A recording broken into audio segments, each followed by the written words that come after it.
Bem-vindo às noites de ensino da Igreja Reviver de Santo António dos Cavaleiros, todas as quintas-feiras neste canal. Durante este mês, estamos a estudar sobre a vida de Davi, o rei poeta, quem era, porque Deus se agradou dele, a importância da sua vida, os exemplos que a sua existência podem trazer para a nossa jornada neste mundo, apesar de estarmos separados por séculos de cultura e costumes.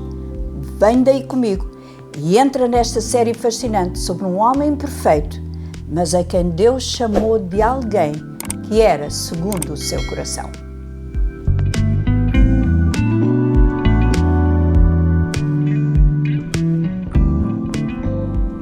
Estava numa reunião onde o nosso pastor deu um devocional sobre o Salmo 78 e nele frisou a maneira íntegra como Davi conduziu a nação de Israel. E como sempre acontece quando se fala do grande rei, também ele usou a frase tão conhecida: Davi era um homem segundo o coração de Deus. Já ouvi e já li bastante sobre isto, mas naquela manhã a expressão atingiu-me como se tivesse sido a primeira vez que eu estivesse a ouvi-la. O coração de Deus. Ora, bem sabemos que Deus é Espírito, mas a sua palavra fala sobre os seus olhos, a sua boca, os braços do Eterno, a mão do Senhor, os passos do Senhor e, neste caso, o coração de Deus. O ser maior, mais sublime, soberano, o Todo-Poderoso, dá-se a conhecer pelas características que são entendíveis para nós, humanos. Não tenho qualquer pretensão em fazer deste pequeno trabalho mais uma abordagem teológica sobre aquilo que Deus é. Desejo apenas colocar aqui um pouco do que depreendo que agrada, que enternece, que alegra, que entristece porventura o coração do nosso Pai Celestial, do nosso Criador, baseado no relato bíblico da história de Davi. Porque também eu gostaria que Deus dissesse de mim que eu sou uma mulher segundo o seu coração. Mas, ao colocar-me diante do espelho da sua palavra, vejo que estou ainda tão distante, tão aquém deste coração. É muito curioso perceber que a Bíblia dedica mais espaço à vida de Davi do que a qualquer outra personagem do Velho Testamento. Há 14 capítulos dedicados à vida de Abraão, também de José, depois seguem-se Jacó com 11 e Elias com 10. Agora, atreve-te a imaginar quantos capítulos foram dedicados a Davi. Vá lá, escreve aí no chat para eu ver. Pois é, foram só, segundo os meus cálculos e de outras pessoas, sem incluir as 59 referências a este personagem no Novo Testamento, foram só 66, imagine. Por que será que Deus escolheu Davi de uma maneira tão específica? Afinal, por que é que Deus escolheu Maria de Nazaré no meio de tantas virgens em Israel para ser a mãe do Salvador? Já tinhas feito esta pergunta? Mas talvez seria mais correto fazer a pergunta de uma outra maneira. Que tipo de pessoas são escolhidas por Deus? A resposta está naquilo que o apóstolo São Paulo disse ao escrever aos irmãos na igreja de Corinto, lá no capítulo 1, versículo 26 a 29. Não foram chamados muitos sábios segundo a carne, nem muitos poderosos, nem muitos de nobre nascimento. Pelo contrário, Deus escolheu as coisas loucas do mundo para envergonhar as sábias e escolheu as coisas fracas deste mundo para envergonhar as fortes. E Deus escolheu as coisas humildes deste mundo e as desprezadas e aquelas que não são para reduzir a nada as que são, a fim de que ninguém se vanglorie na presença de Deus. Há uma outra versão muito interessante da Bíblia que diz assim: Deus escolheu as coisas insignificantes, os joões de ninguém deste mundo, para reduzir a nada os que são, a fim de que ninguém se glorie na presença de Deus. Agora pensa comigo. Quem são os heróis? Os influencers que admiramos hoje em dia? Quem nos impressiona ao ponto de desejarmos ser, ter, fazer, ir tal e qual como eles? Que critérios seguimos para esta admiração? Deus pensa de uma maneira diferente da nossa. Ele pega naqueles que parecem nada para transformá-los em exemplos e em modelos a seguir, apesar das suas imperfeições humanas. Foi o caso de Davi. O que viu Deus em Davi que determinou a sua escolha? Acho que, à partida, o Senhor viu em Davi uma pessoa cuja vida simples estava em harmonia com Ele, um coração totalmente inclinado para Ele. Veremos mais à frente algumas qualidades que Deus viu em Davi para escolhê-lo, mas agora precisamos conhecer melhor o pano de fundo da vida do nosso herói. Davi vivia em Belém de Judá. Era o mais novo de 8 rapazes. Os seus irmãos eram soldados do rei Saul. A nação estava a ser governada pelo homem que tinham escolhido com o consentimento divino e por um tempo Saul fez bem ao povo. Mas depois o poder, o estatuto, a riqueza tornou-o arrogante, ele que fora humilde e tímido. Havia um mal-estar generalizado no país por causa das ações do rei. Pouca gente ou nenhuma sabia que Deus estava no controle desta situação. Imagino que até o profeta Samuel, com quem Deus comunicava, não parecia entender muito bem que solução haveria para o descalabro do reinado de Saul. E enquanto isso, Davi, o nosso rapaz, está no campo, guardando as ovelhas do pai. É o mais novo da família, não tem idade para ser soldado, e alguém tem que fazer aquele trabalho ingrato e solitário. O rapaz passa os dias cuidando das ovelhas, curando as que estão doentes, protegendo-as quando são atacadas por feras, distraindo-se com a sua lira, onde dedica canções de louvor a Deus e atirando pedras ao alvo, ao ponto de ficar exímio nesta prática. O moço sabe muito pouco do que se passa no país, das atitudes incoerentes do rei. Não está em casa para ouvir os relatos dos irmãos quando eles vêm a casa de licença. E um dia, Deus fala ao profeta Samuel e diz-lhe que ele tem que ir a Belém, a casa de um homem chamado Jessé, o pai de Davi, e entre os seus filhos ungir, eleger o próximo rei de Israel. Samuel ainda argumenta com Deus, pois se o rei tivesse conhecimento disto, ele poderia condená-lo por traição. Mas a palavra do Senhor foi muito específica. No capítulo 16, versículo 1, lemos que o Senhor disse a Samuel: enche um chifre de azeite e vem. Enviar-te-ei a Jessé o belemita, porque dentre os seus filhos me provi de um rei. É muito interessante esta expressão que o Senhor usa, me provi. Quer dizer, eu já escolhi um rei para mim. Samuel, ainda temeroso, põe-se a caminho de Belém, entra na casa de Jessé. Estão lá os filhos todos, menos Davi. Ninguém se preocupou com o mais novo que faltava. O rapaz estava no campo, porque é que o haviam de chamar? Samuel olha a todos, um por um, à espera de sentir a escolha de Deus. Os jovens não entendem o que o profeta está ali a fazer, só se apercebem que ele tem na mão um chifre cheio de azeite de unção. O mais velho avança. Samuel olha para a sua bela aparência, a sua altura, o seu porte. Outra vez, Samuel, Saul também era alto e enganou muito. E Deus fala ao profeta que o critério de escolha não tem a ver com aparência ou beleza, porque ele, o Senhor, olha para o coração. Chega à frente o segundo filho e é o mesmo. Todos desfilam em frente do profeta, que tem na mão um chifre de azeite e o olhar completamente confuso, perdido. E por fim olha para Jessé e pergunta: não tens mais filhos? E é aí que Jessé responde com um ar displicente, acho eu. Sim, ao mais novo, mas está no campo a guardar as ovelhas.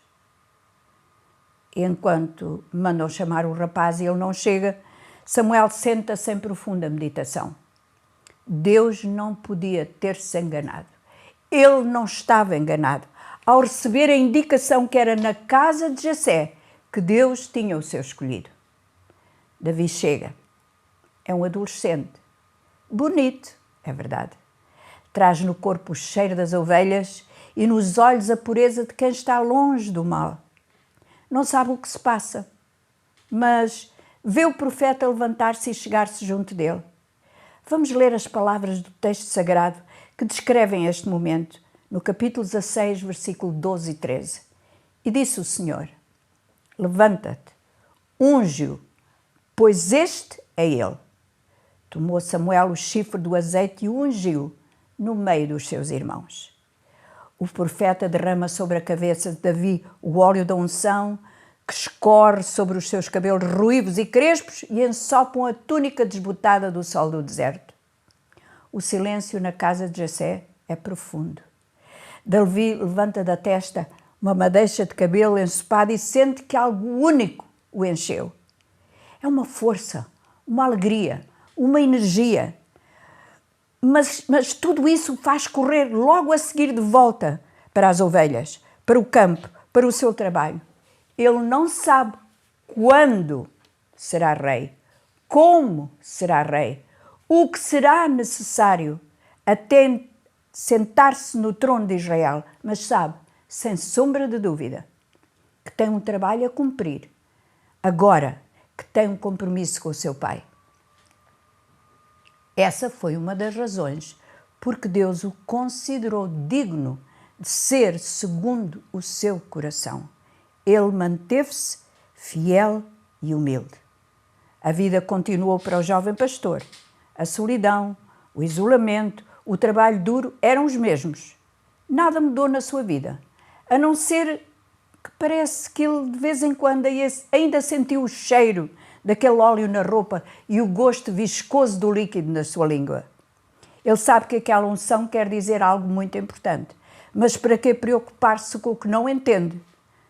Se as ovelhas precisam dele, se o pai espera o seu serviço, leal e obediente, e se a sua lira aguarda que os seus dedos dedilhem mais uma canção. Quando a noite chega e se encosta para descansar e os sons do deserto são apenas cortados pelo balir de uma ovelha, Davi ainda revê a cena na casa do pai. Os irmãos pelos cantos, cada um encostado num lugar mais sombrio da casa, os olhos estupefactos do pai, quando Samuel derrama sobre ele o óleo, a expressão do profeta e as palavras que dizia entre dentes enquanto o ungia: é este. Davi não entende o que o espera, mas também não tem muita curiosidade em saber. Talvez da próxima vez que vá à casa, ele pergunte ao pai, pode ser que o pai lhe dê uma explicação. E numa tarde, depois de recolher as ovelhas no redil, pega na sua lira, olha o céu onde piscam as primeiras estrelas e ali, junto das ovelhas, ele tem tudo o que precisa. A sua voz doce de adolescente acompanha as notas que saem do seu instrumento. O Senhor é o meu pastor, eu não tenho falta de nada. Os irmãos tinham conforto, comida boa, a presença do pai, a glória de serem soldados do rei. Mas ele é feliz, ali mesmo, porque sabe que a sua tarefa é importante. Não lhe falta nada, tal e qual como ele não deixa faltar nada às suas ovelhas. Deus agradou-se de Davi por causa da sua humildade. Muito já foi dito do que é humildade, tanto que já foi escrito e ensinado sobre o que é a verdadeira e a falsa humildade. Não vou deter-me numa profunda análise sobre a virtude de caráter que, segundo as Escrituras, recebe uma graça especial de Deus, oposta à arrogância à qual ele oferece resistência. Porém, direi que a humildade é a qualidade de quem age com simplicidade, uma característica das pessoas que sabem assumir as suas responsabilidades, sem prepotência de soberba, que são ensináveis, que não pretendem jamais passar à frente dos outros, que se mantêm no seu lugar, mesmo sabendo que podem mudar o ambiente ou o momento em que se encontram. E por causa disto há muita gente que pensa que o humilde é fraco, que não tem espinha dorsal, que nunca irá longe. Mais uma vez, as palavras do apóstolo Paulo são esclarecedoras, porque Deus escolheu as coisas humildes deste mundo. Eu não estou a dizer que não nos preparemos o melhor possível para qualquer tarefa que nos for dada, que não nos formemos. As minhas palavras não são contra o conhecimento, o acumular de sabedoria e de feitos académicos, nada disso, mas sim a favor de uma atitude de coração, que mesmo quando sabe, não empurra quem está à sua volta para dizer a última palavra, mesmo quando tem mais conhecimento, não humilha quem não o possui. Não é difícil entender o coração de Deus ao procurar a humildade. Num dia de profunda tristeza, ele teve que expulsar dos céus o anjo mais sublime do seu exército angélico, exatamente porque Lúcifer se encheu de orgulho e arrogância, querendo ser como Deus. Por isso, Jesus encarnou no ventre de uma jovem simples do povoado de Nazaré. Por isso, nasceu longe da família. Por isso, não teve lugar em nenhuma hospedaria de Belém. Por isso, teve que dormir o seu primeiro sono numa manjedoura disputada pelos animais do estábulo. Por isso, viveu incógnito durante 30 anos. Por isso, quando os primeiros homens quiseram segui-lo e lhe perguntavam onde morava, ele não tinha endereço para dar-lhes. Mas não precisamos ir muito longe, nem mencionar muitos desses escolhidos. Basta só olhar para o bando de homens que seguia Jesus de Nazaré. O que está o Filho de Deus a fazer com gente tão simples, sem muito preparo político, nem traquejo social, a quem ele afirma categoricamente: eu vos destino o rei como meu pai, eu vos destino o reino como meu pai o destinou a mim.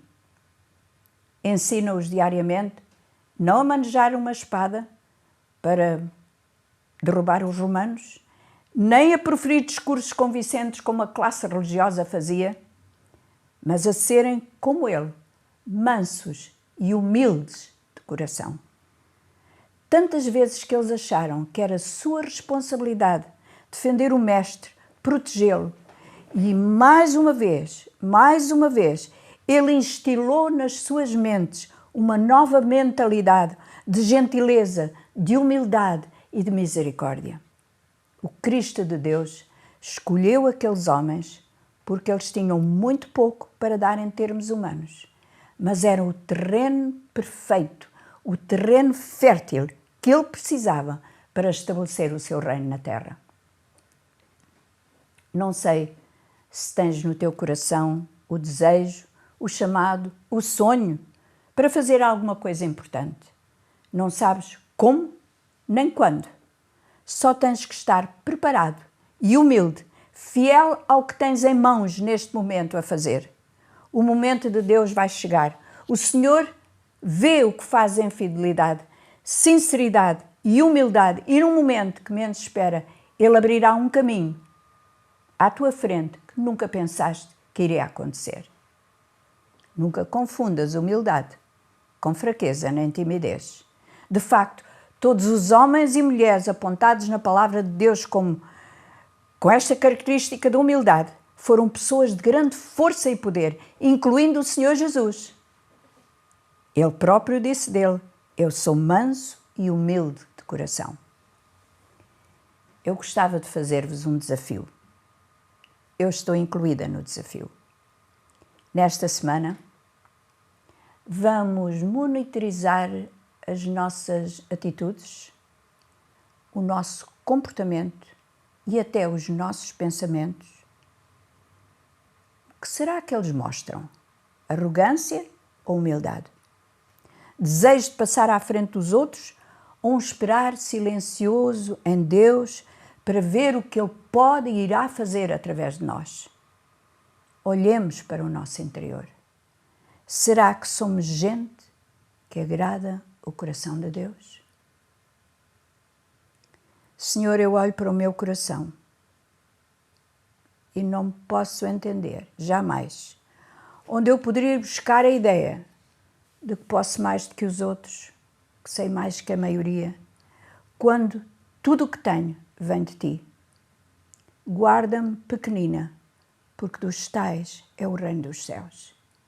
Que o meu processo, o meu sucesso, não seja referido pelas medidas humanas, mas pelos Teus pesos e pelas Tuas medidas e pelas Tuas balanças que nunca erram e que nunca, jamais enganam. Amém. Para a semana voltamos com mais um episódio sobre a vida de Davi.